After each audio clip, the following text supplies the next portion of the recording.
Stick 'em Up podcast. Brundi, the season's starting to wind down. We're partway through. We're over halfway through March now. It's getting down to the wire a bit. Yeah, it's like we're getting to the point where some teams have 11, 10 games left. Like it's really it kind of snuck up quick, but yeah, we're getting into that time of the year now where I mean every game here matters.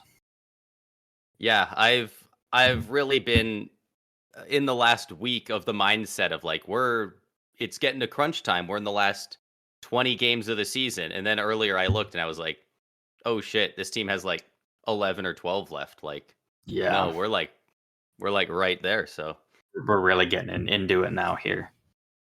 yeah, we're really starting to see how the playoffs look like they're going to shape up. There's still quite a few changes that could happen, but a lot of the teams are starting to confirm themselves, lock themselves into those spots.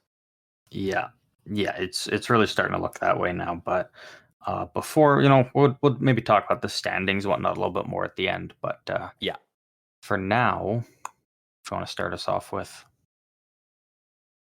whichever ones you want to do. yeah. First, I guess we'll start off with a couple of career achievements, a couple milestones. The other night, Onze Kopitar reached 1,200 career points with the LA Kings. Corey Perry reached 900 career points over in Edmonton. Ovechkin scored a pair of goals against the Leafs the other day, and he is, I believe, now 49 goals behind Gretzky's record, which is, of course, the all-time goals record in the NHL. Yeah. It's kind of impressive. That's crazy.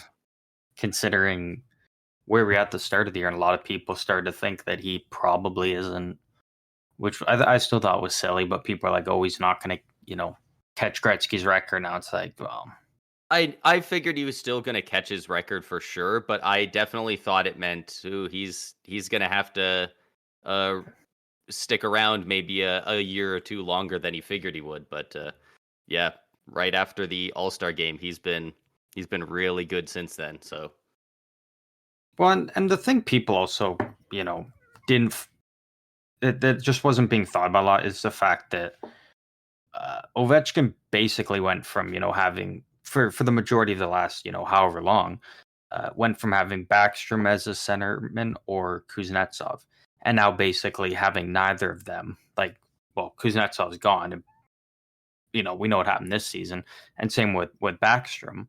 He's gone to completely different centermen now, and one sometimes being Dylan Strome, who is also kind of more of a shooter. So it takes a little bit of adjustment when you go from centermen who are a pass first type of guys, and now having to switch it up and kind of make it work with other guys. So it just took him a little bit to get going, but once he's got it now, I mean, he's been scoring at his normal pace since about the halfway point of the season. yeah, he's right now it looks like he's probably on track to break the record. I would say 2 seasons from now, maybe next year if he really goes off. Maybe could next year if he gets It's Ovechkin. It's obviously possible next year for sure. Yeah. That would be crazy. Like at the end of it, because like realistically, if he broke it next year, it'd probably be near like the end of the season, which is also makes it that much more exciting when it's season's winding it down. It would suck if it like he got one goal away from tying it or something, and then the season ended, and then it's got to wait a whole summer just for that. Yeah, and then you break the record in game 3 of the next season or whatever. Yeah. As you get like, because they're probably not going to be a good team, it's like probably getting beat like 8-2 or something. they're getting hammered 8-1, and he makes it 8-2 with 2 minutes left. They're getting shit pumped on the road, and then Mitch and then Mitch Marner flips the puck over the glass, takes delay of game, and he scores on the power play.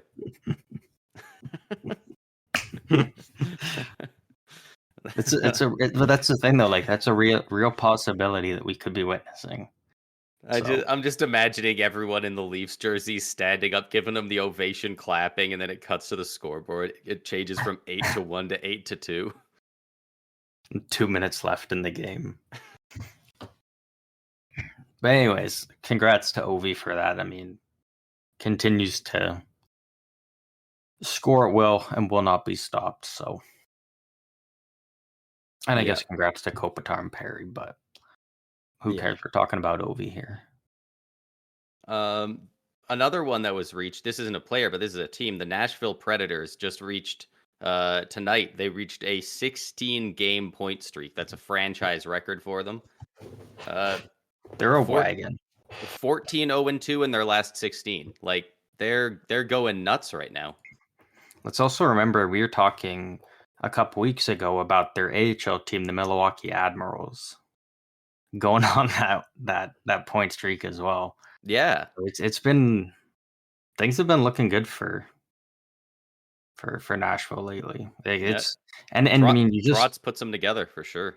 And like just going through these games like 5-2, 5-3, 4-1, 4-2, 4-2, 4-1, 6-1, 5-1. They had an overtime loss, but whatever. 4-2, 4-2, 4-1, 8-2, 3-0. That's a lot of goals, and that's a lot of good defense as well. Yeah, over a 16-game span, and then to like Tuesday they whoop the Sharks 8-2. I mean, whatever, but still putting up 8 goals is impressive. And then tonight they beat the Florida Panthers 3-0. Also, it's not even UC Saros that Kevin Lankinen goes in against what you could argue is the best team in the league, one of the hottest teams in the league. At least arguable, yeah. You have the confidence, you go in and throw your backup in, and he drops a shutout on him. Like,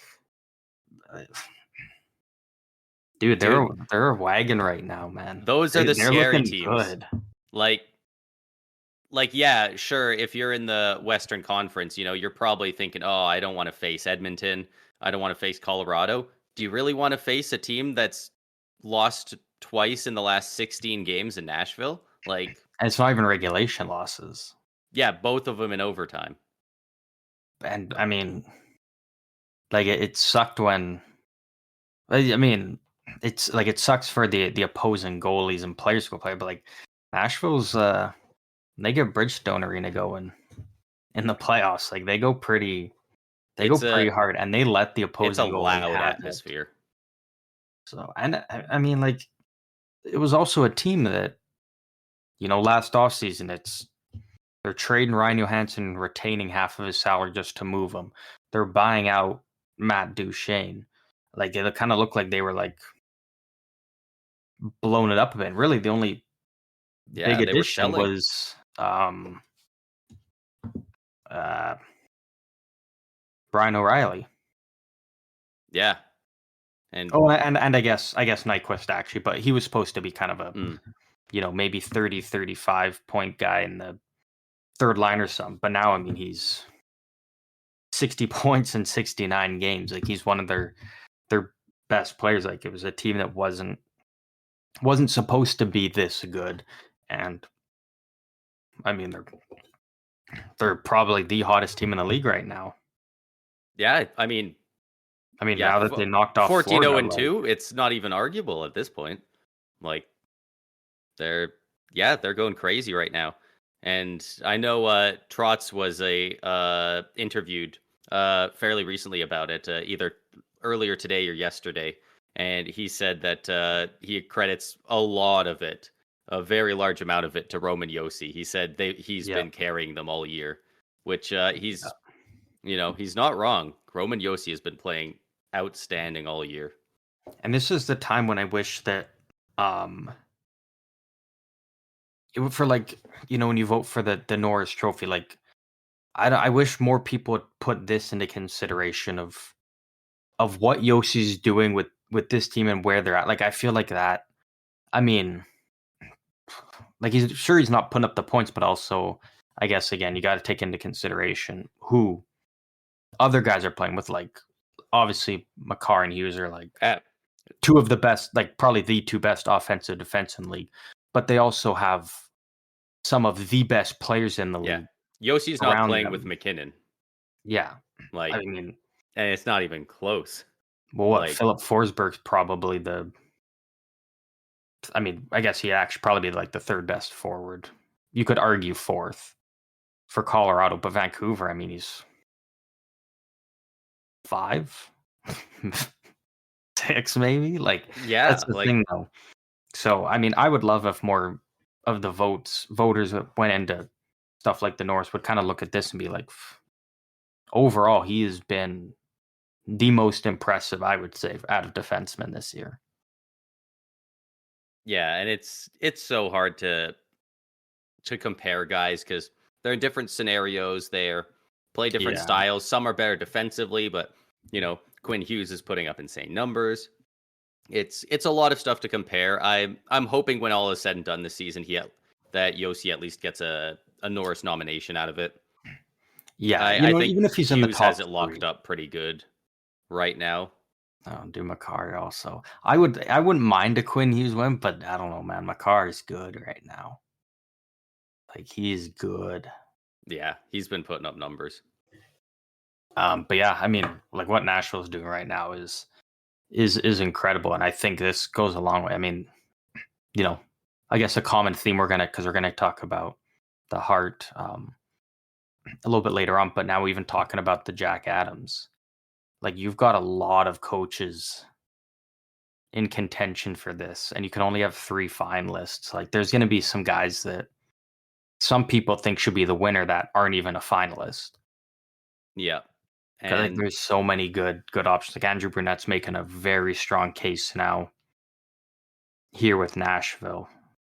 yeah, I really do think it's in my opinion, it's got to be either Nashville's coach or Philadelphia's coach because we all know that the Jack Adams goes to the overachieving coach of the year, who gets the most from what was expected of the team.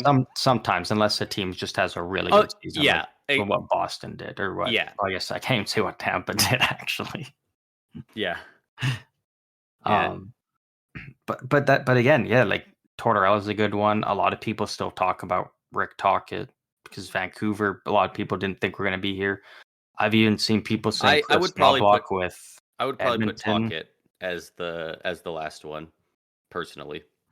but then even people are starting to say Chris Knobloch for what he's done to kind of turn around Edmonton season when just nothing was going right. Yeah, that's fair. It's crazy. It's crazy to look at their Even say stats. Rick Bowness with Winnipeg, honestly. Yeah, for sure. Like it's crazy looking at Edmonton's stats from where they were earlier.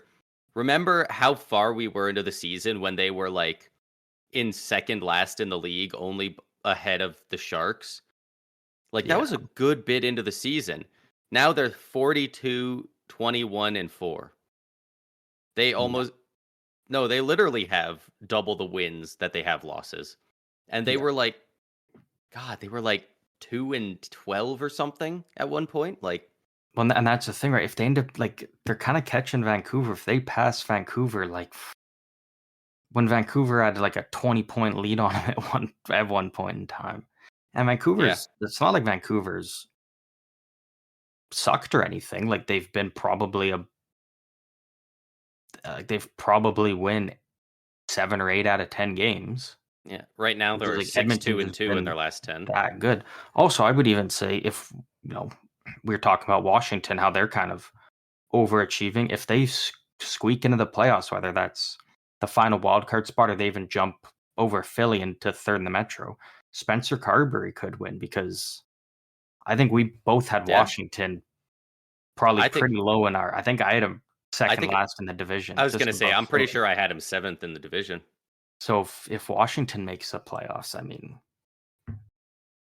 but again, I do think it probably comes down to it. Honestly, might even it'll probably be Andrew Burnett will be one, assuming Nashville makes the playoffs.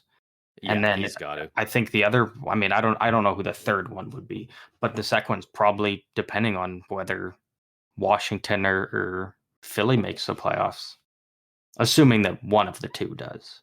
There's Yeah, there is a chance that neither do, but assuming one does. yeah, but with the 6-game losing streak the Islanders are on, that's not looking super likely at the moment. Yeah, no, they fun it. Well, and I think even if they made the playoffs, out, like Patrick Wall wouldn't be considered. Islanders are a weird team because they could very well now go on a 7-game win streak and then lose out the rest of the season. Like they just win in bunches and get a lead, and then they just Yeah, lose them all right back after and just give all those points back. So it's like, it's funny because we mentioned that 1 or 2 episodes ago when they were currently, I think they were on a 2-game losing streak. It was 1 or 2 yeah, games, yeah, and and then they went on a now they're at 6 6-game again. win streak, Like and now they're on a 6-game losing streak. like they Yeah, they are so streaky. It's crazy. Um, the Islanders and the Bruins are both up to 15 overtime losses. I yeah, saw this earlier today, and I actually looked it up. Um, there's 4 teams throughout history, obviously since they got rid of ties in the early 2000s. Um, there's only been 4 different teams that were tied uh, for, I believe it was at 18 overtime losses, is the most in a season. oh wow, So both the Islanders and the Bruins, with uh, 13 games left for the Islanders and 11 left for the Bruins. If either of them gets 4 OTLs in that time, they break that record. And yeah, I that's yeah. really do not want to see the Bruins win a President's Trophy off of 15 overtime losses. I mean, going back to last year, Calgary had 17, San Jose had 16. That's why we fucking missed out on Bedard. Rangers had 13, Flyers had 13. Like it's really getting now where it's like every year you get a couple teams that just really They get a lot of points really off of it. they just rack them up. And that's the thing though. Like people can love to complain about it and be like, "Oh, Bruins are only in first place because of all their loser points." And it's like Islanders are still in it because they got their loser points. I view it as that's kind of impressive though that they're not losing in regulation as much as these other teams. Like, sure, they're not winning in the overtimes and whatnot, but the fact that they're extending games beyond regulation, not losing in regulation, is pretty impressive, though. It's impressive, but it's lame that I do kind of agree that it's a bit lame that it has implications on the standings when you lost the game. Personally, Yeah, but because also having the loser point in general just has it makes it easier for teams to be passive at the end of the game to just try and get there, which just isn't good viewing, isn't great which hockey. that is fair. But then you also get way more exciting because you get the 3-on-3. Yeah, well, when teams decide to play it exciting and don't just circle back to the neutral zone for 5 minutes, but I unfortunately, at the still GM's meeting, they said that they're not touching overtime for the foreseeable future. yeah, I wouldn't mind if they did because I think then that would make everybody happy. But if you did like a 3-2-1-0 type of Yeah, thing, I absolutely. think is a good way to do it. But I still think it's what if you ain't losing regulation, sure Boston's top in the Atlantic because of all their overtime losses, but they also have 5 less regulation losses than the next closest team. So I guess them being 3 points higher when having 4 less wins just looks weird to me. mhm. Which I But I mean I do see that, but at the same time I think this is the best solution for it until hopefully we get the 3-2-1-0 point system. Probably we won't, but it sounds like we probably won't for a while. It sounds like a lot of guys in the league are against it. I'm not entirely sure why, but it sounds like they don't care to change it anytime soon. yeah. But with that, I guess we'll jump into some of the news that we got here. Which one do you want to start with here? We got a Sharks one right at the top there. If you want to do that, Yeah, I mean, I don't have much to say on it, but like I guess I'll read it off what it is first. Yeah. The San Jose Sharks general manager Mike Greer, he announced the other day that their AHL team, the Barracuda, will be signing Akeem Alou to an AHL tryout deal for the remainder of the season. So he's coming into San Jose and we'll play out the remainder because I don't know the AHL standings very well, but I'm pretty sure the Barracuda aren't going to be a playoff team. So basically just the remainder of the regular season. Right. I don't know. I don't understand because I get the sentiment behind it, but it's to me it just doesn't make a whole lot of It's sense. it's a tryout deal, so I don't think it's it's not risking much. No, but it's more so the fact that it like coming in because I mean it's not like he's gonna be a part of the team long term. He's gonna be like a playing there for the next couple years. Like it's probably just the remainder of the season, I this would year. assume. But Yeah. like coming in, like when you already look at what San Jose was doing at the deadline, and they kind of changed up what their defense was going to look like in um, the AHL. Like it doesn't make sense to bring in a guy that's going to keep one of those younger guys you're trying to develop out of the lineup. I don't. That's so. Right. I get the sentiment behind it, but in terms of them trying to develop their defense, whatnot, it just doesn't make sense to bring in someone that's just going to push them out of the lineup. He is a right wing player, but I mean, No, he's a defenseman. oh, I just googled it. I've just googled him, and it says forward right wing. I don't know what he's playing now. I Oh, assume this is from when he was with the Flames. Mine shows defenseman. Because I did think he was a forward for the longest time, and then I was like, no, he's a defenseman. But Oh, I'm seeing it right here. San Jose Barracuda, right wing / D. there, So he'll there you just play go. wherever. Yeah, no, somehow we were both right. Oh, that actually is what I said. Right wing defense. Oh. So there you go. So I mean, I guess maybe if he's a forward, but maybe he's I mean, gonna teach McDonald to be a forward and a defenseman. no, McDonald would teach him. Oh yeah, he's already got it. He's got it covered. Yeah, I I wonder don't if know, this. but again, it's just I wonder if this might be more of a office move. I'm thinking that maybe they want to bring him in on the office side, and it's kind of a that's kind of what I'm thinking.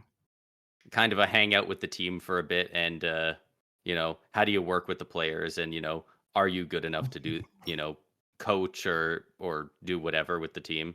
I think there's a good chance it's that because he's 34 years old. I can't imagine that they're picking him up to see, oh, is he good enough to maybe play with the Sharks if we season him a bit with the Barracuda? Like, I don't think that's the Yeah, goal, well, and it's also like I'm sure he's still kind of kept in shape and played hockey in some capacity, but he hasn't played at the professional level. In like recently, he was over in Czechia.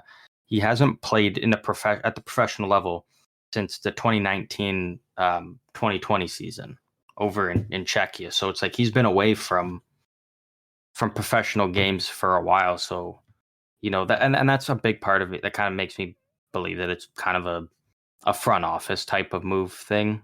Yeah. I think is what it's going to be. I just really hope it doesn't come at the cost of forcing the young players that they're trying to develop to sit out. The only thing I could think that maybe makes sense is because I guess apparently now learning that he is a right winger / defenseman. I wonder if maybe he does play right wing because the San Jose Barracuda loaned one of their right wingers, Ozzy Weisblatt, to the Milwaukee Admirals, which I didn't know you could do in the AHL like that. But so Yeah. Ozzy Weisblatt now gets to go and join the Milwaukee Admirals for the rest of the regular season and then the playoffs, which I think is kind of nuts that after the trade deadline, the AHL, you can just send prospects to or loan prospects to other teams for the remainder of the season. Yeah, and So I wonder if that's where he'll maybe slot in then is as a right winger. yeah, and I think there's a really good chance it's an organization or a locker room pickup as well, because obviously Mike Greer is the first black general manager in the NHL, and Akeem Alou, notoriously several years ago at this point, um, he brought to light that while he was in Calgary, Bill Peters bullied and called him racist slurs. I'm sure we can guess which ones at him, and it kind of derailed his career for a while. Um, so I wonder if this has anything to do with that. Maybe he wants him to just be a locker room guy for some of the young guys. Maybe teach him some of a culture he'd like to enforce. A more inclusive culture in the locker room. So I could even see it just being something as simple as that. Just Yeah. having him around just kind of brings up the vibes a little. Yeah, and it is an AHL tryout deal, so it's not like they're paying him or anything, or they've got him signed to a deal. Like it's a tryout. So that's just what it'll be for the rest of the season, and then, like I said, I don't imagine there's a deal in place for him to sign and play next year, though. And if there is a deal, it'll be for, like we mentioned, some other role. Yeah. But with that, yeah, that's all I gotta say on it. What do you want to? We got a couple other things to get through here. I feel like we'll get through a couple more things before we get into the new proposed rules that came out of the NHL GM meeting.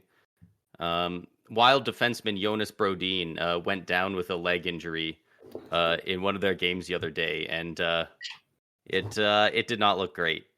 He was really favoring his legs. He went off. I don't think he was putting much weight on it. Yeah, That's tough for a Minnesota Wild team that's trying to make the playoffs right he now. doesn't say that's scrapping and clawing at the door to get in the playoffs, and they take a big injury like this. Yeah, it really puts them in a bit of a tricky spot. But I mean, you know what, we've seen what Brock Faber stepped up and did with Spurgeon going down. So now someone on the left side is gonna have to step up and Faber's fill gonna have that to play role. 35 minutes a night at this point. Like, Yeah, they're maybe running Faber out of just have to guys. step up again. Yeah, they're gonna start playing 4 forwards and 1 defense, and it's always Faber. Yeah, it's a tough spot for Minnesota, but I'm sure they've got someone that can at least step up to try and fill that spot, and they can still try and at least keep in the race. Hopefully, they don't just completely fall out of it because of this. Yeah. This one just happened earlier, so I didn't actually have it written down. But Lucas Dostal made 29 saves for his first NHL shutout earlier today. Oh yeah, 'cause I guess that game ended not too long ago. Yeah, the Ducks beat the Blackhawks 4-0. That's his first NHL shutout. So good for Lucas Dostal. I'm surprised it's his first shutout. Honestly, I've heard Well, look quite at a the few team in front times. of them. Yeah, but I've heard his name a couple times in a couple games that he's won where he's made 50 some saves. So I figured he had at least one shutout at this point, but good for him for getting one now. Yeah. I mean, it was against Chicago, but Yeah, he was doing it for the Ducks though, so it yeah, kind of that cancels is out. true. That is true. He'd have to play behind that Ducks team um, Flyers captain Sean Couturier was healthy scratched in a game earlier this week, twice, twice, and the other night and tonight. geez, and John Tortorella was subsequently called out by a former player of his in both New York on the Rangers and in Columbus with the Blue Jackets by Brandon Dubinsky. And Dubinsky was really, really going to bat for Couturier. He was saying, Torts, his tactics are getting old. And I believe he ended the tweet with a hashtag free Couturier or something like that. And Yeah, it was interesting because one thing you hear with Torts a lot is the guys who he has coached. A lot of them really go to bat for him. So it interesting to see some players, saying maybe it's not the best. Yeah, I mean, so there's different lenses you can look at it through. Obviously, the first one is when you do look at, you know, Couturier's recent games, He's been bad. He's yeah, been he's flat got out one bad. goal and 4 assists over his last what looks to be 20 some games, and even before that, he had 1 assist in what looks to be about 10 games, Yeah. 8. So it's like I can see you know, that decision to be made. That's also rough that that's pretty much the time span after they named him captain, and it just Yeah, I don't even think it's been 2 months since they named him yeah, captain. and he's just completely looked like a different player. So I get the decision, but it's also first of all, it's kind of a bad look. I think still, anytime you make your captain a healthy scratch, especially when you're fighting to get into the playoffs, and it's another one because Tortorella's a guy that he doesn't really express the decision much from what I've seen, or Well, talk about so he why n- he's exactly, and that's confusing to me because notoriously a lot of guys love him as a coach because love him or hate him, you always know exactly what Tortorella's thinking, right? yeah, Because he whether he loves you or hates you, he's going to tell you. yeah, And Sean Couturier, after the morning practice, when he was told that he was going to be scratched for the first game, he was interviewed by the media, and you could tell he was kind of shell shocked, and he was like, "I didn't know it was coming. I don't know what I could do better to not get benched. I don't know why I'm getting like." He had no freaking yeah. idea, And and Torts that's is a coach that screams accountability, holding people accountable. It's like exactly. I want to see some accountability from him a little bit on at least just why he's Yeah. doing this, and give your guy something so he can You never want a figure it player out. going, I don't know what the fuck to do to fix this, right? You want him to go, Yeah, I need to work better in the defensive zone or whatever. I need to get better at the face off and I need to fucking work at it and be better at that. Like you never want a yeah, guy going, I don't know, I guess I just need to get good at everything. Like you got to give him the yeah, direction. That's the whole point of being a coach. So exactly. that was really strange to me because we've seen so many guys get benched by Tortorella. We've seen him do all kinds of stuff to guys on his teams that players didn't like, but Yeah, generally players at least understood where he was coming from, and I think very few people feel like they've gotten adequate info from him, yeah, which is a bit I of the scary completely part. agree. Yeah, Sean Couturier, by the way, missed. I believe 2 years ago he missed the entire year, or 2 years ago maybe he played yeah, 6 games, I think, and then last year he missed the whole year. yeah. So, him coming back and being a little rusty is, uh, I don't say I Understandable. totally disagree with the healthy scratch, but uh, it's it makes sense. He was injured for a long time. For him to come back and play the heavy minutes he's been playing, um, yeah, Mhm. it's surprising that he's gotten this far in the season, honestly. I just think and I totally get the decision to scratch him. I really do. But what a tough look that is when you're a team that's been overachieving all year. You're scrapping for a playoff spot and you're scratching the guy you just named captain less than 2 months ago. What a Almost fucking wonder, tough look that is. I almost wonder if Torts was like hoping that Couturier would have a not great stretch so he could do this as a bit of an fu to the management because he did at the start of the year. He was very emphatic. He said, "We will not name a captain this year. We're not going to do it." He said, "Nobody's going to be a captain on this team all year." And all of a sudden, it was Yeah. announced John Couturier's captain. So I'm wondering if that was kind of a decision from the GMs or higher ups, and they were See, like, that's something I'd love "We to we know. Yeah. want to sell a jersey with the C on it. We want Couturier as captain." And he said, "Fuck, you're my boss. Fine." But I wonder if he really didn't like the idea, or was he involved in choosing Couturier? Who knows? So Yeah. I would love to know his thoughts. And God, when he retires, I fucking hope so bad that he writes a book. I would love to write a book written by John Tortorella. Just a Yeah, glimpse into his mind, because he is a madman for so many reasons, and I would love to know yeah, what he's thinking in random moments like this. yeah, yeah. Okay, we can only hope and pray that we get something from him about that. But um, yeah. I don't know. It's a weird situation, but it is Philly, so what can you Yeah, expect, right? yeah, and I didn't realize that he was getting scratched for a second game tonight, so I guess we'll see how long he's held out of the lineup. Yeah, yeah, yeah. We don't know when he'll be back in. I mean, with Tortorella, you never know, right? You never quite know how long You, yeah. it's gonna go. We have. I know there was one other thing before the The proposed rule third changes. one down. Yes, there it is. Um, You a usually bit. read these kind of things, so Yeah, I'm just always gonna let you do it. yeah, for sure. The bit more somber news there, but former NHL player Chris Simon tragically passed away the other night at the age of 52. Um, pretty pretty openly, the family that he's left behind strongly believes and witnessed firsthand that Chris struggled immensely from CTE, which unfortunately resulted in his death.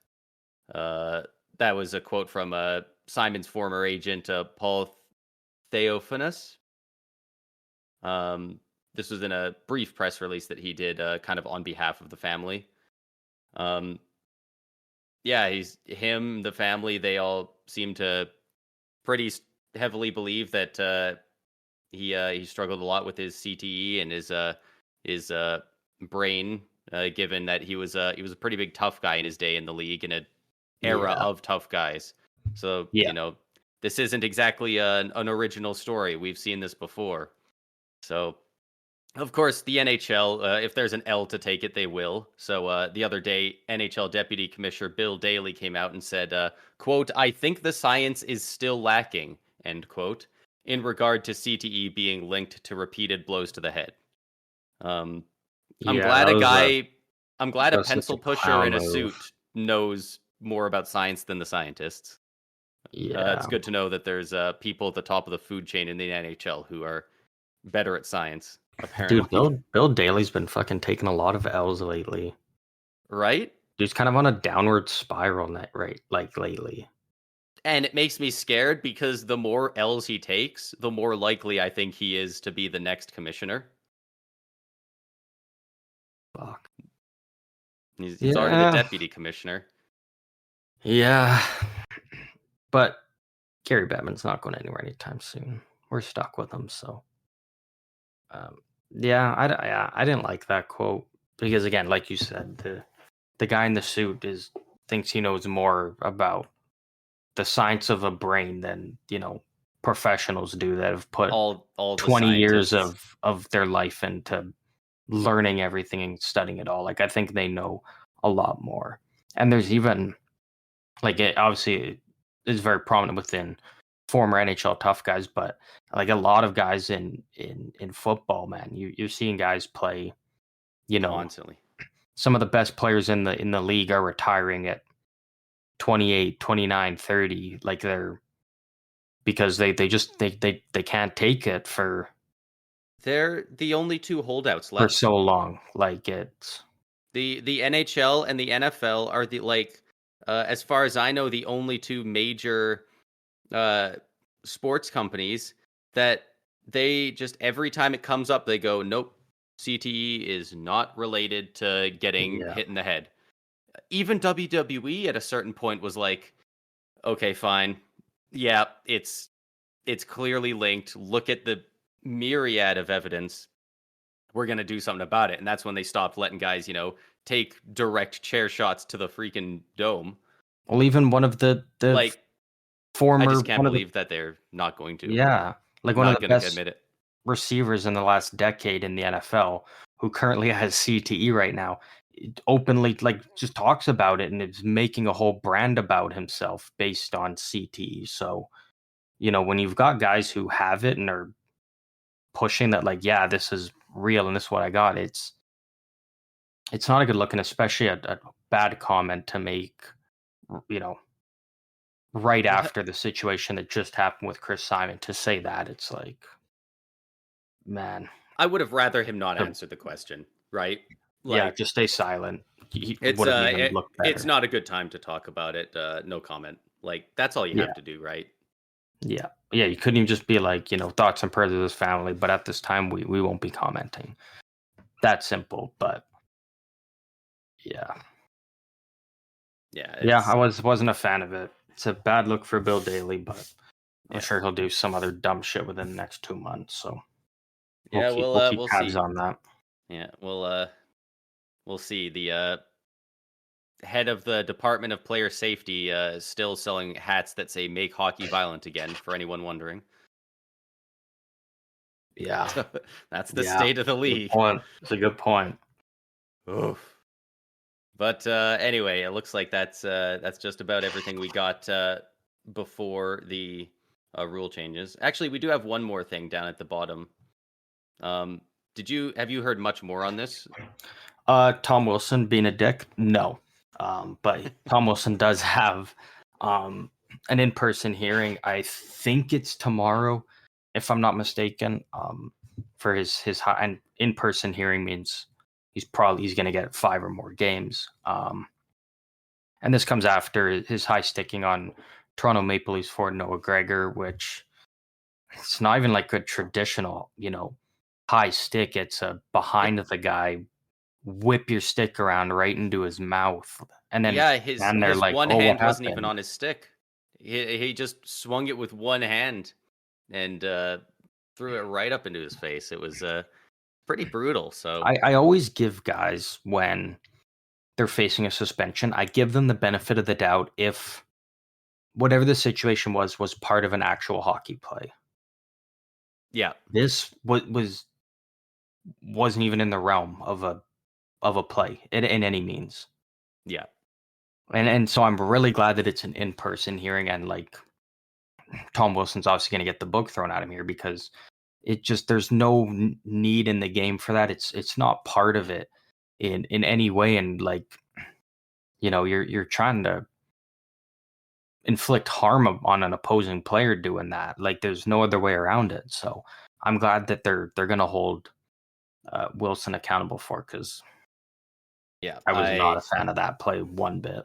Yeah, I really hope they throw the book at him because it really looks in the replay like that's exactly what he meant to do. He throws the stick up, but he's also, like I said, he's got one hand on his stick, but he's got one hand on the other guy. He hits him in the Yeah, face with his stick, and then like he immediately grabs him.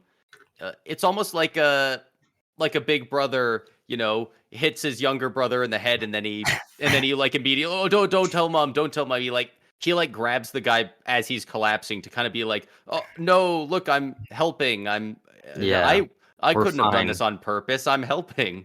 Yeah, Like it looked very purposeful, and yeah, yeah. there's no room in the sport for that. I hope they throw the I book at him. I'm assuming it's probably going to be 6 games. That's what I think it's going to end up being. I personally think I'd be happier if it was 8, Yeah, something around there. but it's also like we talked about before. He has had that 20-game suspension that was bumped down to, I think, a 14 or 13 game after an appeal. He's had a 7 before, but his last suspension hasn't been since 2021. So Yeah, I'm not. I'd be interested to know if the league has started giving out slightly higher suspensions for stuff like this because they know that players are going to appeal and probably get it reduced. Like, why, if there's so much time in between when it happens and when they make the decision, how can they appeal it and get it reduced? Like, why? Like, Yeah, was he good during his suspended time? Is he getting off for good behavior? What changed?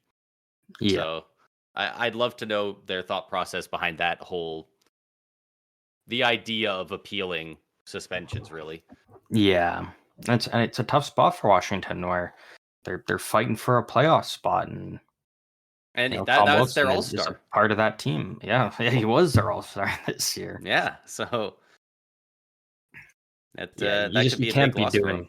you can't be doing shit like that, and I'm glad that the NHL's really Yeah, cracking down on that at least.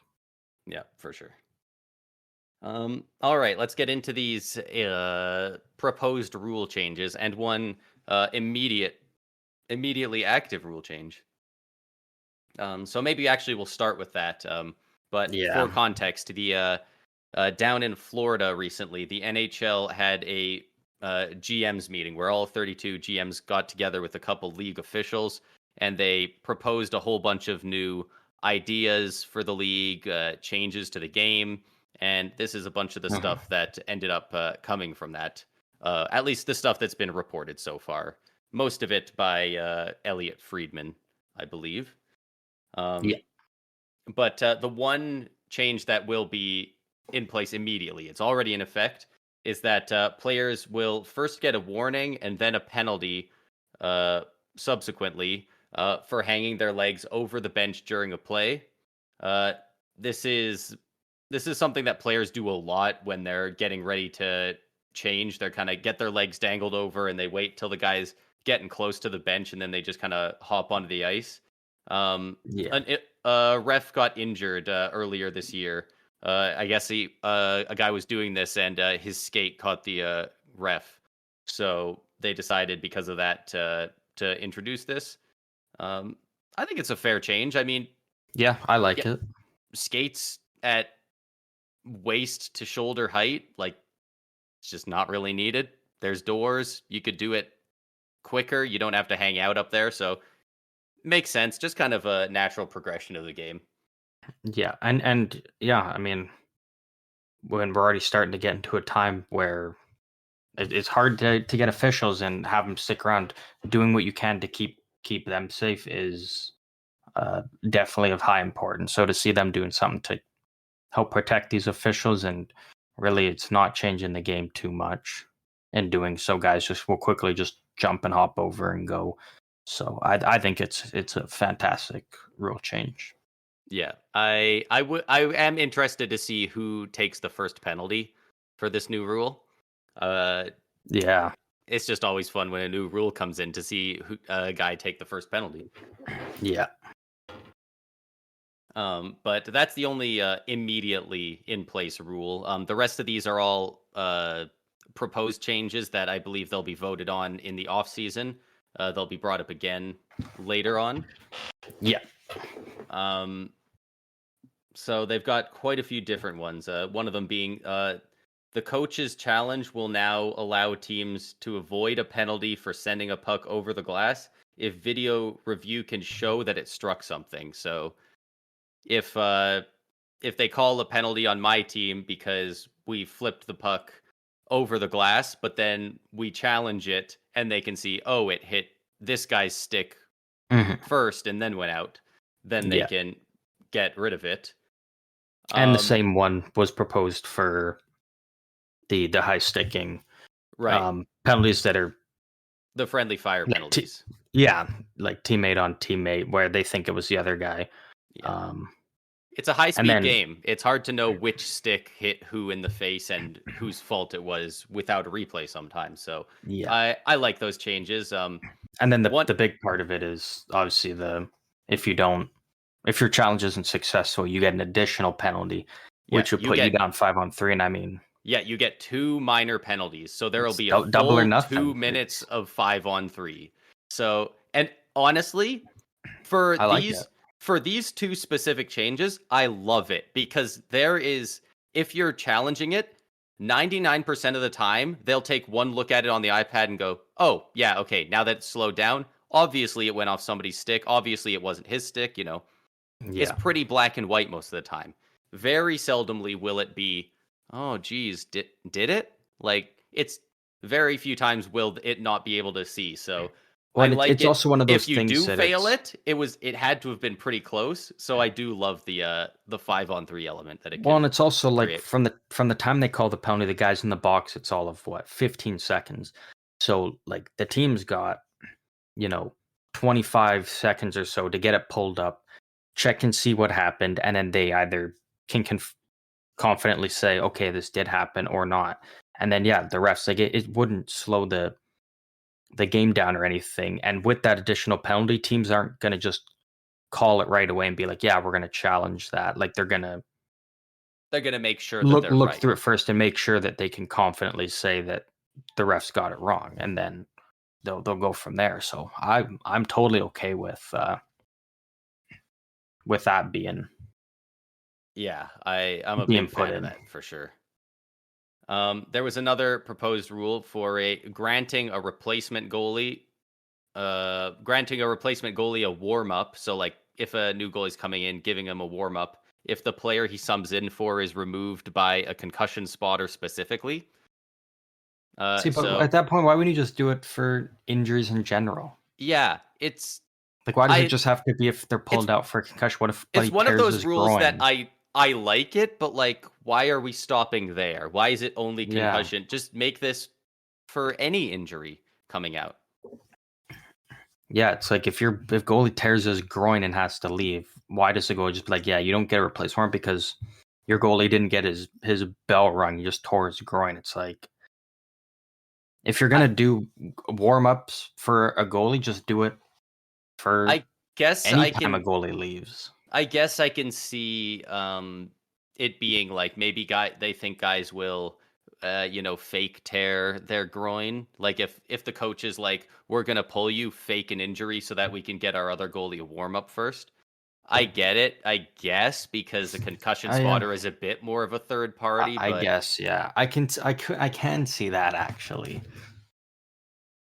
I I feel like there's got to can. be some other way. Like, I don't know, maybe you consult a team doctor or something.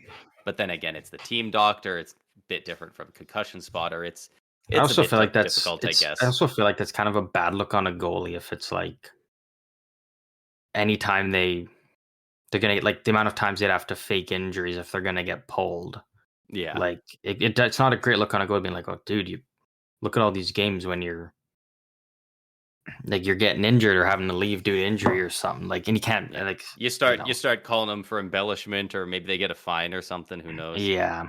So Yeah. I So can see that, but I think at the end of the day, you should just be like, anytime a goalie leaves due to injury, and you can kind of tell when a goalie's, yeah, you know, hurt. Like, when a goalie gets injured, they're not leaving and going in and sitting on the bench with the team for the remainder of the game. Like, they're down the tunnel. They're done. They're gone. So yeah.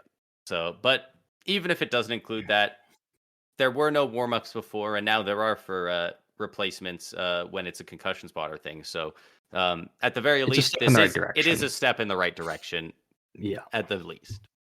Yeah. Um, a Do you want me couple to read the more. next one? Yeah, if you Sick. don't mind. So another one of the proposed rule changes was um, giving both the defensive and the offensive center a warning for face-off violation after an icing. As the way it currently is only the defensive player gets a warning. The offensive player, you don't get a warning. It's you're out. So, I mean, That's interesting. I I don't didn't see a actually know problem with that. this. Yeah, no, I didn't even know this was a thing. So Yeah, I mean, I'm it's fine with this being one just of kind this. of evening it up a little bit. Yeah, It feels weird that you can fuck up on the face off in the defensive zone, and one time is fine, but for the offensive zone, it's nope, you messed up, get out of here. yeah. It's also kind of weird It that I thought it would have it been just feels like weird. flipped around. It's like if your team iced the puck, you don't get a warning That's coming true. This is back. after an icing. I didn't even think of that. Yeah, Yeah, so it's weird that the offensive centerman is the one that doesn't get the warning when it's the other team that like iced it.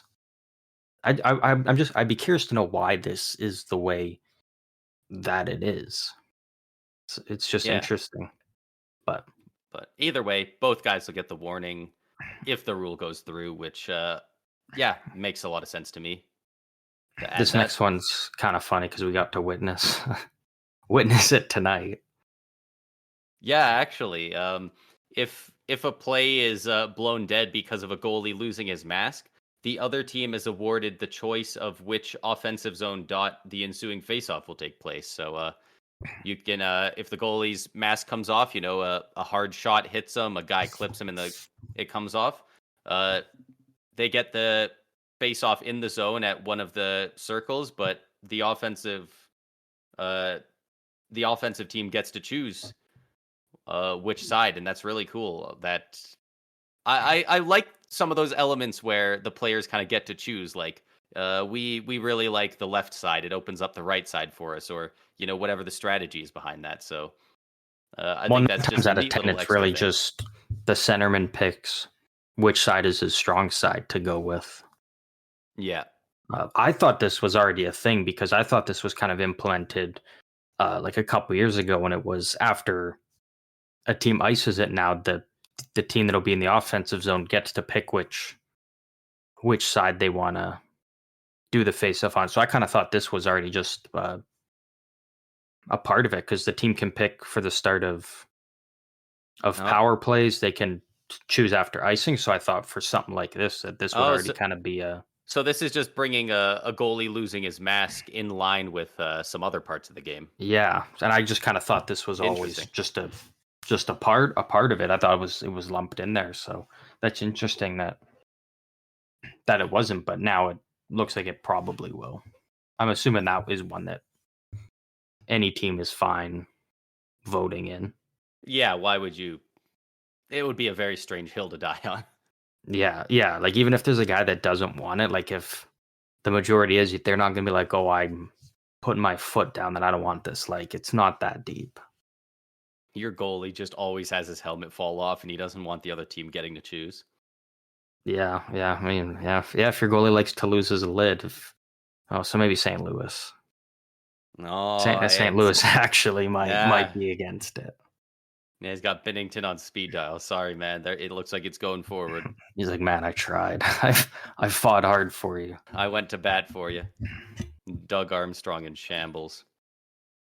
Bennington's throwing his play blocks around and whatnot. Play ball. Smacking his fists on the ground and kicking his feet up in the air. Knocking over his mega blocks. Another one of the proposed changes is move it. They want to move a face-off one zone to the benefit of the non-offending team if a player refuses to play a puck off a high stick or a hand pass. So sometimes you'll get these weird plays where a guy high sticks it and then it's down next to him and he kind of just stands right beside it because he knows it'll be a high sticking call and they'll get the face off. So if that happens, they'll blow the play dead and they'll move the face off to the benefit of the other team. So if I high stick it and do that and it was in the neutral zone, it'll move into my defensive zone. If I do it in the offensive zone, it'll move into the neutral zone. So, I like that. I like that one. I think it's really interesting doing it one zone to the benefit of the other team. Just it just moves it a little bit down because you were being a dink about it. So I do like that. Yeah, it's one of those just annoying ones that it doesn't come up that often, but when it does, it's like fuck, man, just play it. Yeah. Yeah. Especially when you get a couple players surrounding the puck, it's like, you touch it, no, you touch it. The fuck am I watching here? Yeah, it's just one of those annoying things, but hopefully, I mean, implementing something like this would eliminate that. Because it's basically either you touch it or it's probably going to be a face-off, outside the offense zone or back in your defensive zone. So, yeah. So hopefully it'll probably cut down on it. If not, then it'll help the other team maybe get out of the defensive zone or something like that. Yeah. And I believe that's all of the proposed rule changes. Yep. Yeah, that's all the ones. There might be maybe other minor ones, but like those are kind of all the big ones that have big reported have been ones released that we've heard so far. about. Yeah. And Yeah, like we were saying all the way through, pretty much all of those feel like good changes. You know, none of them are too major. They're not going to change the core of hockey as we know it by any means, but they're all just little things that kind of will improve the game. I really like being able to challenge for the friendly fire penalties and for the out of the delay of game penalties The because delay of games. Yeah. because when your team gets, especially, I mean, obviously when you get scored on that power play, and then later it's like, hey, we just got a new camera replay. Take a look at this, and it shows that you clearly shouldn't have, your team shouldn't have got that penalty. That sucks. That always sucks. So if Yeah. it leads, as long as it's not taking up huge amounts of time, if it leads to them getting the call right more often, it's usually a good call. It's usually a good change. Yeah. Yeah. Like if, as long as it doesn't turn into like those lengthy reviews or anything like with these, once ones like these, it is, you know, 99 Most of out the of 100 time, it's times going to it's going to be be, quick. you can tell on first glance from watching the replay and be like, oh, okay. Maybe you get that occasional like puck over glass where maybe it hits the glass, maybe it doesn't. But if I feel like even with that, the team wouldn't challenge because even they wouldn't know quick enough to be able to make that challenge. Yeah, So because if you don't know, don't risk a 5-on-3. especially if it's a one where it maybe hit the glass, like you're really only going to challenge it when you can quickly see it smack the glass and the puck changes complete direction or it hits someone else's stick. Like that's it. So Yeah. but yeah, I think that kind of covers up all of the news that we had for this week. It was a pretty slow week in terms of news, but we In do terms of got news, the some. action's been great. Yeah, we've had a lot of really good games over last week, but we've got the standings that we'll kind of chat about a bit here and how it's looking, as well as the points leaders, the stats leaders, and then we'll talk a little bit about the Hart Trophy race because we were talking about that a little bit before we hopped on here.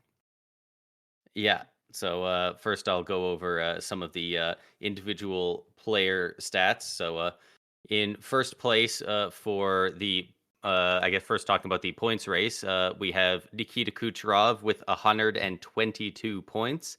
Nathan McKinnon 15 with a points in his last 4 games. yeah, and so 4 of them came Nuts. against the Sharks, but before that it was what 11 points in 3 games against uh the Rangers, the Panthers and the Golden Knights. Like that's a lot of elite teams to be scoring against. Yeah. It's been a very good time to watch. Um and in second Nathan McKinnon with 117 and McDavid with 112. Uh Nobody else has reached 100 yet. That's how much ahead these 3 guys are. For goals, we got Austin Oh, Cheeks Matthews. and McKinnon's on a 16 game point streak where he's got like 9 goals and like 20 assists. Yeah, So he's also been like him and Kucherov have just been on a tear. Even McDavid, but yeah, they've been all been unreal. I actually did check all 3 of those guys earlier. Both McKinnon and Kucherov have only had 3 games since the new year where they didn't have a point, and McDavid has 4 games without a point since the new year.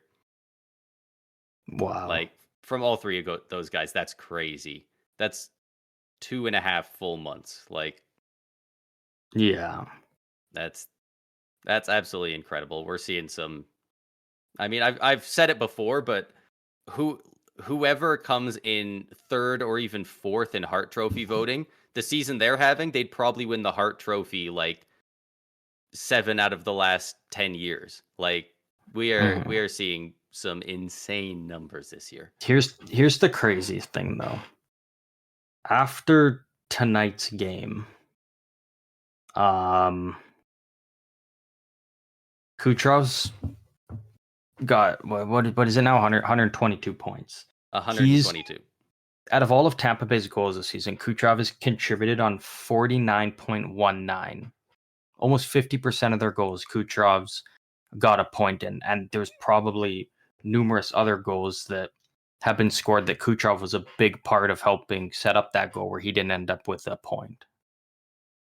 Yeah, it's insane what he's doing this season. Like, to be yeah, almost the season's done and you're contributing on half of your team's total goals it's it's insane. just nuts. It's And crazy. And it's wild because he doesn't do it the same way that the other two at the top of the league do at all, you know? McKinnon and McDavid, they turn on the Jets and they try and outwork you. They try and speed up the game to the point where they can get past and make something happen. Kucherov he tries to take the zone and then he slows the game down to his pace and he just finds that pinpoint pass, that perfect opportunity. It's really fun to watch. It's completely different from the other superstars in the league, but Yeah. it's an absolute treat to be able to watch, especially on the power play. Yeah, and then even McKinnon, I mean, he's probably, I'm assuming now with how close to the end of the season we're getting, will finish the season having a point in every home game. The rate he's been scoring, like, for me, I mean, as good of a bounce back as McDavid had, I still take the beginning of the season into account. And like what Kucherov and McKinnon have done from the start of the season till now is so impressive and so important to their teams. Like, for me, it should be one of those two who should win I definitely Hart. think so. And I mean, as good as as Matthews has been, he's kind of, his goal scoring is definitely like slowing down. Yeah, which is funny to Like, say if he was because already he's a lock for 60. He's got 3 goals to go for 60. But yeah, he's only only at 89 points in 67 games. What a bum. yeah, I just think that's just how insane the point totals are from the other guys. Yeah, it's not a knock on Matthews. Like, he's having a great season. I'm totally fine if he's, the third finalist. But I really think 1 and 2 should be Kucherov and McKinnon, because they're just playing out of this world right now. So I have I'll read off the goal leaders for the season, but then I have one other thing here that I just noticed that I want to point out. But okay, for the leaders this year in goals, we have Austin Matthews, of course, in first with 57, and then 2 people tied for second. We got Zach Hyman and Sam Reinhart, both with 48 goals already. Those would be some goofy names to see with a 60 goals beside them in history, just because supplementary guys don't get 60 goals, you know? Stamkos, Ovechkin, Matthews, they get 60 goals. So it'd be wild to see. We're just seeing playmakers that good, around. Obviously, they're great players, but Zach Hyman's not a 60-goal guy or even 50 on any other team. Neither's Sam Reinhart. Yeah. And Sam Reinhart's a typical 30, 35 goal, but he can put up, 60 to 70 assists type of thing. Yeah. And this was Sam Reinhart's the one. He's the one I wanted to talk about here. So second in the league for power play goals is Leon Draisaitl with 18. The person in third, there's a couple with 15. Sam Reinhart has 27. Yeah. Power play merchant. Not only is there that, but I'm currently sorting. I can see up to the 16th player in the league with power play goals, sorted by power play goals. Only 2 other guys have any shorthanded goals. Sam Reinhart has 5 shorthanded goals. Yeah. Like, he's got 27. He's not even just a power play merchant. He's a special teams merchant. 5 shorthanded goals. Is that most in the league? It might be. It's tied. No. Yeah, it's tied for most in the league. Three guys have 5. Simon Holmstrom has to be one of them. Yeah, Holmstrom, Konechny, and Reinhart. Also, Reinhart, 27 power play goals, only 5 power play assists. Like, he's the guy they're feeding it to on the power play. I imagine Tkachuk yelling him at on the bench, like, "Dude, I was open. Yeah, but I scored. Pass the puck." Did you have any more players? The Tkachuk's treating everyone like a brother and just like getting into stupid arguments will not That'll just always be funny to me. It's a staple of them now that we know them by. I got one here that I'll turn Go into for a it. little game for you.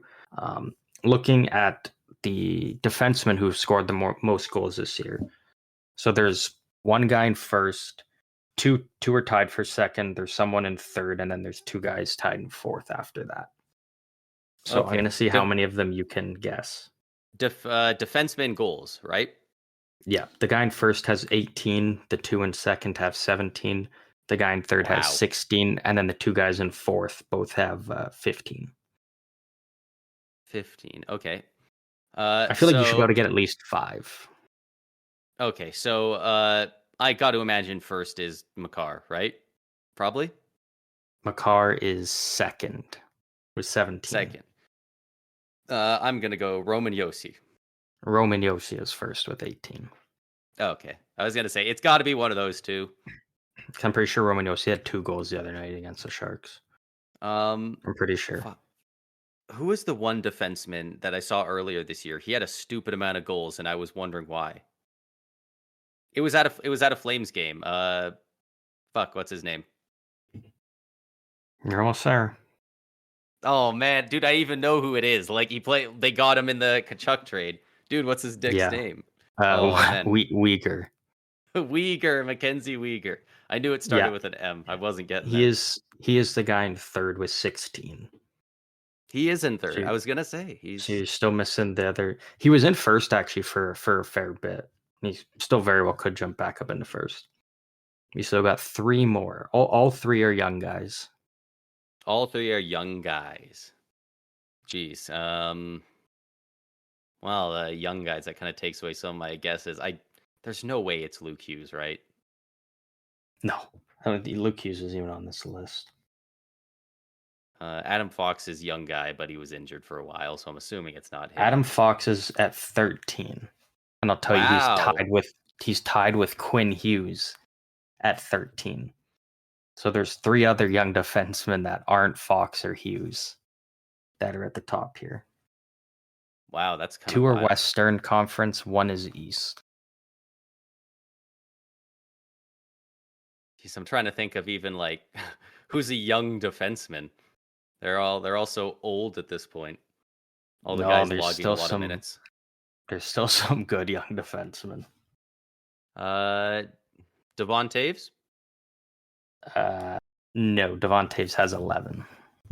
Oh, what a bum. Scratch him. I'll give you 3 more guesses. Evan Bouchard. Jeez. Evan Bouchard is in tied for 4th with 15. Monster season. Evan Bouchard is having monster season. Great year. Good fucking. So I got one guy with 17 goals, one guy with 15. It's not Noah Dobson, is it? No. Noah Dobson. I was gonna say he doesn't score many goals, but I know he's racking up points this year. He's Dobson might not even have 8. While you guessing, I'm gonna look it up because Dobson wasn't even on the thing here. He's got 8. There. So he's tied with Erik Karlsson. Karlsson has 8 goals with Pittsburgh. I'm not even sure. I can't think of too many young defensemen. Buffalo. Oh, Rasmus Dahlin. Dahlin has 17. And then this makes a lot of sense. That makes a lot of this sense. Last one I wouldn't expect you to get because when I tell you the team, you're still going to guess it wrong. Dallas. Dallas.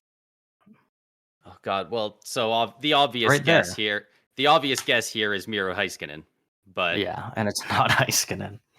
It is Thomas Harley. Yeah. God, no way. Thomas Harley has 15.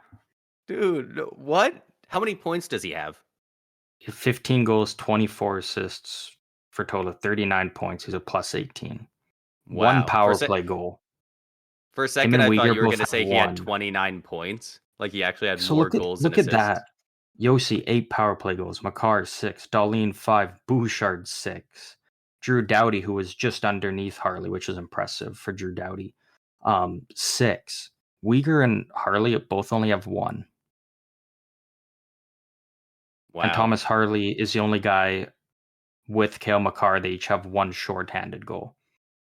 So like Harley and Uyghur are getting it done 5-on-5 to score, which is pretty dang impressive because they would be As the a defenseman clear to put it in 1 the and net on 2. your own. Yeah, that's nuts. So that's very impressive. I'm glad I actually looked at that power play goals on there too. But just a little love to defensemen there. For points, I don't even have to look. I can tell you, Makar and Hughes. There you go. Yeah. At a ridiculous amount for defensemen. Is that? I think you just got the. I think you just got the that's, goalies and then the.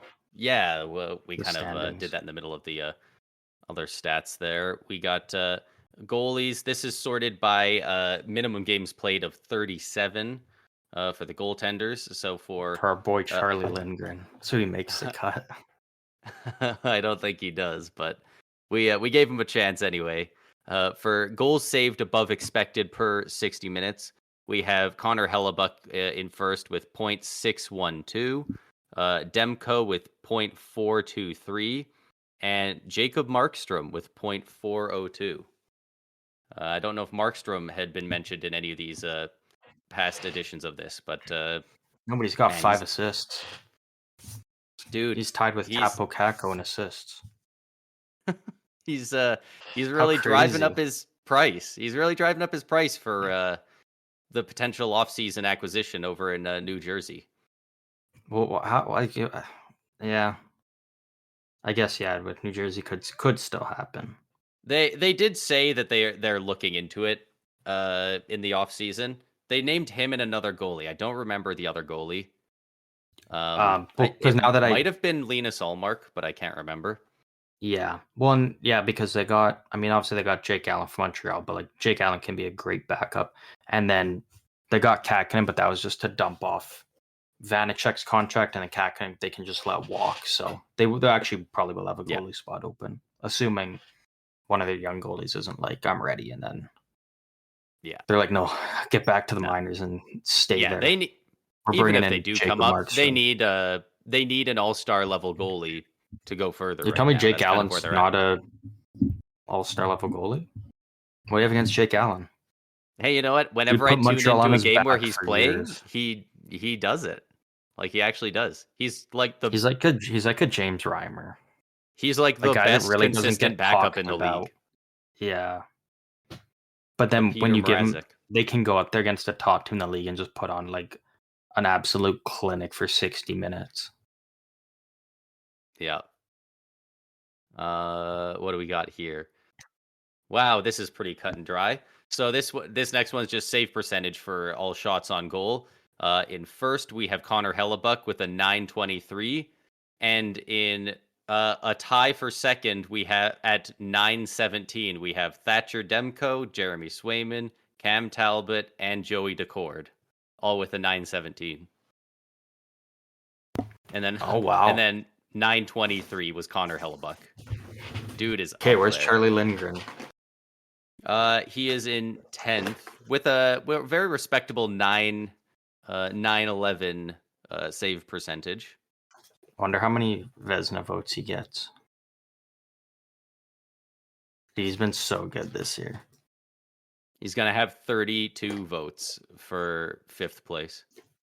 I mean, we kind of talked about like all the other awards, the Vezina. Well, Connor Hellebuck. So it's Hellebuck, unless he falls off a cliff and somebody else gets 6 shutouts in their final 10 games. I still even feel like now with how much time's left the season, man, he would need to have a massive collapse to not win at this point. Yeah, it would take not only him falling off, but one of the other top 5 contenders to get several shutouts, like at least 4 or more shutouts towards the end of the year for it to happen. Like, it would have to be something insane like that. Otherwise, it ain't happening. It just ain't happening, Oos. Yeah, no, I don't see a way in which Hellebuck loses this now. He's been out of his mind. all season. Like it was really kind of him and Demko, but with Demko's injury, it kind of really really widened the just made it gap. more And solidified for Hellebuck, unfortunately. yeah. And Which sucks for Demko, Demko but was always a little bit behind, I would say, throughout the year. I think Hellebuck was a bit higher. It was pretty close. Like it was an argument for sure. But at yeah, it this was point always kind it's of like people would Hellebuck's to say lose. Hellebuck and Demko, but it was really Hellebuck. And should Hellebuck get injured or something, then it's Demko's to win. But like it was Yeah. always Yeah, Demko was Hellebuck very was solidly always in the runner-up spot. yeah, he was the perfect guy to take it if something happened to Hellebuck and he couldn't play for a good part of the rest of the season. Yeah. And No disrespect to Demko, but Hellebuck's just been that good. oh yeah, it's all about what Hellebuck's done specifically, not anyone else's shortcomings. Don't write Charlie off yet, though. Oh, he could do it. He might do it. And then of course, last we have the league standings. We'll go through the Eastern Conference first, starting in the Atlantic Division. The top three teams in the Atlantic, we got the Bruins with 97 points, the Panthers with 94, and the Maple Leafs with 87. In the Metro Division, we have the Rangers with 96, the Hurricanes with 94, and the Flyers with 79. Then in the Flyers are wild still in card, there. they're still in there by 4 points, actually. So they got a bit of a cushion. In the wild card, the Lightning have 82 points and the Red Wings have 78. And then just outside of those spots are the Capitals with 75, the Islanders with 73, the Devils with 72, and the Sabres with 71. It's also Sorry, Penguins fans, but I think we're kind of at a point where we don't need to mention you in the playoff race at this point. yeah, like I was just about to say, looking at the remainder of the regular season, Washington has the 4th ranked toughest schedule, playing Boston twice, Carolina twice, Winnipeg once, Toronto once, Tampa Bay once, Philadelphia once, Detroit twice, Buffalo twice, and Pittsburgh and Ottawa each once. And then Pittsburgh is in 5th for the toughest schedule remaining, having one game against the Rangers, the Bruins, the Avalanche, the Hurricanes, the Stars, and the Leafs. So, I mean, hey, anyone can win on any given night, but it's looking Especially tough for if you those got two Crosby teams in the now. lineup. Yeah, but it is looking tough when you've got that many good teams left to go up against. You got to expect to steal a majority of those to give yourself a chance in the playoffs. You got to win at least half of those tough games, and then still win out pretty much almost all of the games against what is set as the easier opponents out of the teams. Yeah. But yeah, Pittsburgh is unfortunate. I think it's time to wave the white flag and just be like, you know what, we gave it our all. And I'm curious to know though with Pittsburgh. So if you're Kyle Dubas right now, yeah, and you finish, 10th last in the league, and the lottery happens and you stay there at 10th overall. If you're Kyle Dubas, do you have the option to keep that pick and send an unprotected 2025 to San Jose? If you're Kyle Dubas, do you hold on to that pick for the year and take whoever at 10th overall? And the Sharks also said that after the draft lottery, and if Pittsburgh does end up there, they have 24 hours to make a decision.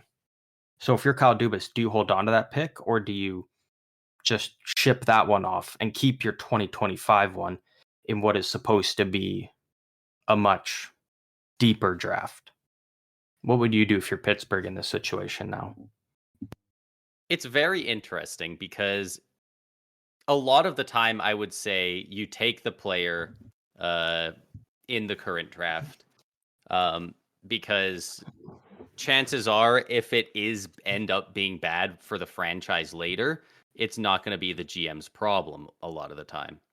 That being said, Kyle Dubas likes to stay in one spot, and he's just recently signed with Pittsburgh, very recently. So Like I this think, is his first year with the team, yeah, so he's not in a position to kick that can down the road to somebody else because he's just got there. and He's he's down not the going to road make a right now. yeah, he's not going to make a decision based on the next guy because he sees himself there for a while. So it's like whatever decision he makes, he's going to have to stick with.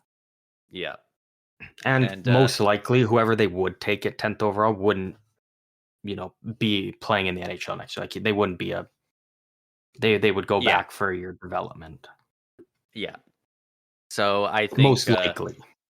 I think it's really up to are they buyers or sellers?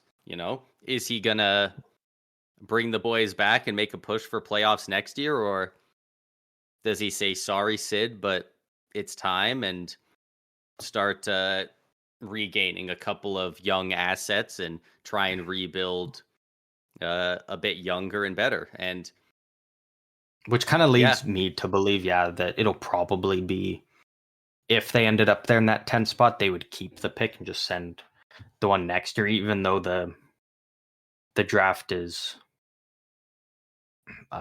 deeper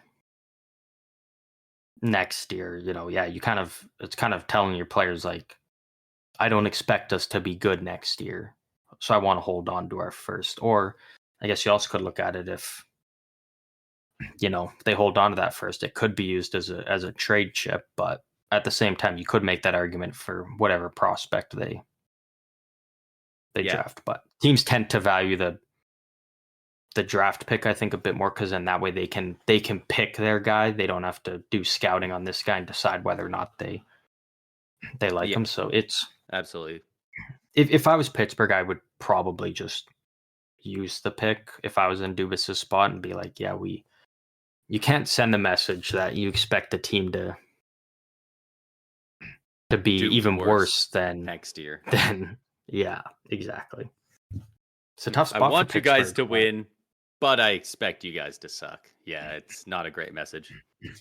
And just for reference, right now Pittsburgh is 1, 2, 3, 4, 5, 6, 7, 8. They're ninth last in the league right now. They're currently sitting 2 points behind Buffalo with 3 games in hand, 2 points behind Calgary, same amount of games played, and 3 behind New Jersey. So they're right in that spot where they might have to actually make that decision, and it probably won't be an easy one, especially when Mike Gear kind of puts his foot down and says, "Hey, you got 24 hours to decide and let us know, so then we can figure out now what we're Big doing." Money Mike plays hardball. Yeah, which I mean, if that's you want to know right away, so then it's okay. We got to start really looking at who's going to be available at that 10 spot, or it's like, okay, we don't Do they decide have to based now. on, is it just if it's at all in the top 10, they can send it to the Sharks, or it can go to next year? Yeah. So if it's any pick in the top 10, Pittsburgh basically just has the option to keep it. Okay. I wonder if they put a cap on it at some point. They're like, if internally they're like, if it's 7 or better, then we keep it. If not, we give it to them and that's that. I wonder, I wonder if it's they interesting. they probably beforehand have that number in mind of like, this player about 8 or 9 we want. Um, if it's any worse than that, then we let him have it. Yeah, if it's like the guy we would really want is probably going to be gone by pick 8, it's like, yeah, is there? Then they got to quickly look and be like, is there give him another guy pick in 9 that or 10 10. spot that we feel comfortable taking, that we want to take, or is it not worth it if it's not the guy we had our sights set on? So, but we can look over at the West now, because the West is it's kind of interesting. It's kind of interesting here. So, for the Western Conference, we'll start with the Central Division. The Winnipeg Jets, Colorado Avalanche, and Dallas Stars, all with 93 points. Yeah. So It is wide open there. The Pacific, it is the Vancouver Canucks with 96, the Oilers with 88, and the LA Kings with 83 points. And then wild cards 1 and 2 are the Nashville Predators on an absolute tear with 86 points, and the Golden Knights with 81 points. And then just outside the playoffs, we got the Blues with 77 and the Minnesota Wild with 76 points. Hey, even Calgary 71. 71. They're 10 points out of a playoff spot, and They win those. that team is Vegas. No, the only So- reason I'm keeping just hold on. The only reason I'm keeping Calgary in this is so Vegas currently has the 18th toughest schedule remaining, consisting of their toughest being 2 games against Vancouver, 1 against Colorado, 1 against Edmonton, 1 against Winnipeg. That sounds tough. How is that like that? That's like half of their remaining games are against like all the best teams in the league. Like, Yeah. And now so I'm gonna you know what, I'll even include Seattle. I know Seattle's 13 6 points L's in back. a row. But just If they hear me picked out. up a couple more points recently, it'd be fine. But The 5th easiest schedule remaining, the LA Kings. okay, Right above Vegas. The 4th easiest schedule remaining, the Minnesota Wild. The 3rd easiest schedule remaining, no way. the Calgary Flames, who The have 2 Flames. games against San Jose, 2 games against Anaheim, and 1 against Chicago. The 2nd easiest schedule remaining, the St. Louis Blues. Holy 2 crap! games against the Sharks, 1 game against the Hawks, 1 against the Ducks. They play both Calgary and Minnesota once and Seattle once. The easiest schedule remaining, the Seattle Kraken, who play the Sharks twice, the Ducks 3 times, the Coyotes twice, the Canadiens once, and then they play the Wild and Blues once. So the 5 teams that could all be Holy responsible crap. for Vegas missing the playoffs just have an onslaught of either playing each other, so one team will at least get 2 points, or they praying play for a OT and all of them. Chicago, a San Jose, or an Anaheim, and all teams have games against the 3 of them, except Seattle doesn't play Chicago at all, but they play the Ducks 3 times and the Sharks twice. So that could be. You're giving me hope here, assuming, man. say Seattle gets 10 points just from the 3 games against the Ducks and the 2 against the Sharks. Say they win all 5. That would put them 78. Even if you win an OT, that's the 2 points. It's that's crazy that the 5 teams in there with Vegas all have the easiest schedules remaining, and it's not looking at the. It's very The doable, difficult especially for the teams Blues they're and Wild. playing. Like, Yeah, it's not like looking at the difficult teams they're playing.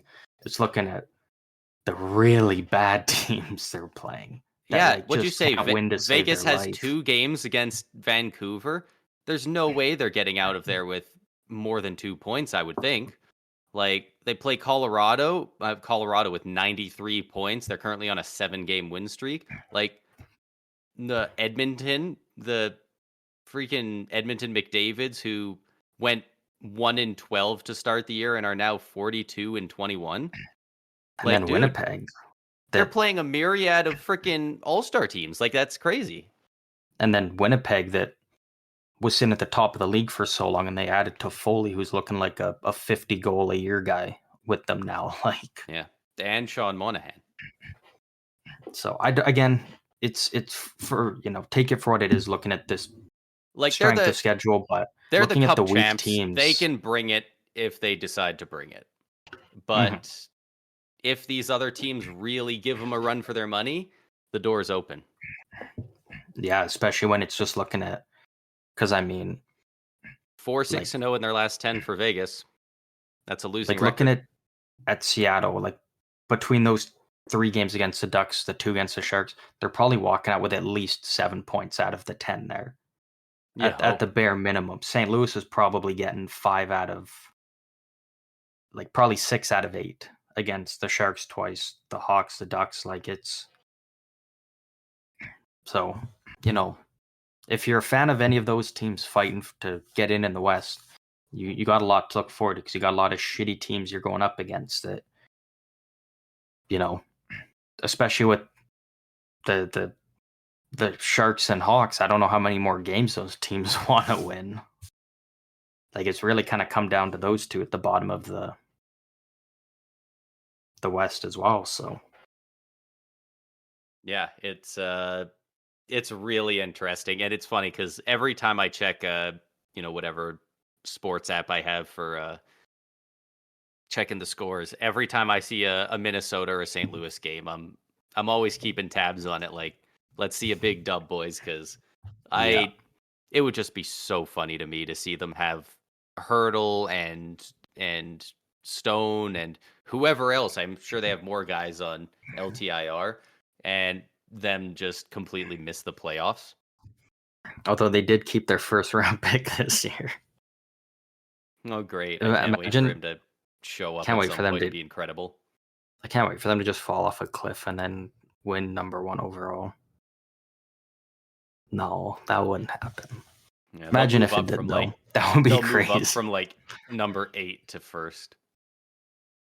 Yeah, I want to think about that, but I mean, like the standings are really, the East is still up for grabs in the, 3 playoff spots. Pretty much, you can argue the 2 wild card and then the third in the third in the Metro. the for Metro, sure. and then in the West, it's really kind of two spots are up for grabs. Really, it's kind of the, I don't think Calgary catches LA, being 12 points back. So it's really kind of either LA or Vegas gets that third Pacific spot, and then probably one of them maybe gets in the second wild card. But again, there's teams overtaken. But I think Nashville's kind of solidified their spot with that. I don't think Nashville falls Yeah. out. So it's Yeah. 2 spots are up for grabs in the West. Yeah, and yeah, it'll be interesting to see for sure. I'm really excited to see how it shapes up. Like Tampa goes on a 5-game win streak, and boom, boom, boom, just like that. Tampa's at 82 points. Toronto's at 87. We're within 5 points of them. We might, like, Toronto's a good team, but we got 13 games left. Making up only 5 points. We're on a bit of a tear. It's not out of the realm of possibility. We're in that spot, and I don't think Toronto misses the playoffs, but it'll have implications on who plays who to and be in the Atlantic. And that was the other thing I was going to say is just like even for the teams that, while they haven't officially clinched yet, are teams we can safely say are in. A lot of them are still out, like Boston, Rangers, Florida, Carolina, all within 3 points of each other, all fighting for top of the East and get. If you go on a run, you've got home ice advantage all the way through the playoffs. And then in the West, like Vancouver, Winnipeg, Colorado, Dallas are all right there. Edmonton's creeping up. Like teams are still fighting to get that top spot in their conference or in the league. And then as long as you go on your run, you've got home ice advantage. So it's every game matters at this point now. Like every game. Yeah, and I'm just gonna give a quick shout out to the Vancouver Canucks.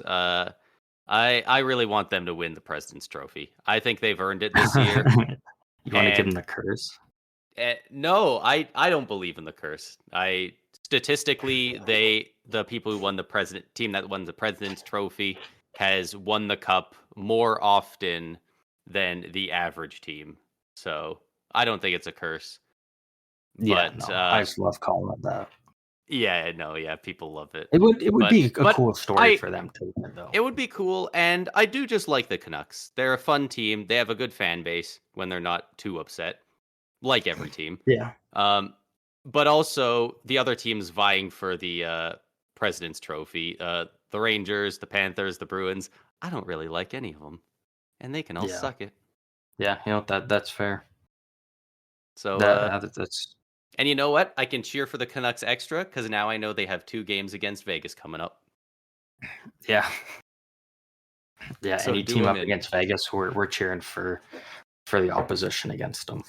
I will say Seattle did lose to the Golden Knights tonight, so that will definitely make their job quite a bit harder there. Yeah, I'm assuming Seattle's probably out of it. Like they would have to go on one of the most incredible runs ever to give themselves a chance, even. So I wanted to throw them in because they have the easiest schedule remaining. So yeah, no, it would be hilarious to see them lose to Vegas and then go on an insane tear at the end against the easy teams and still beat them out for the wild card too.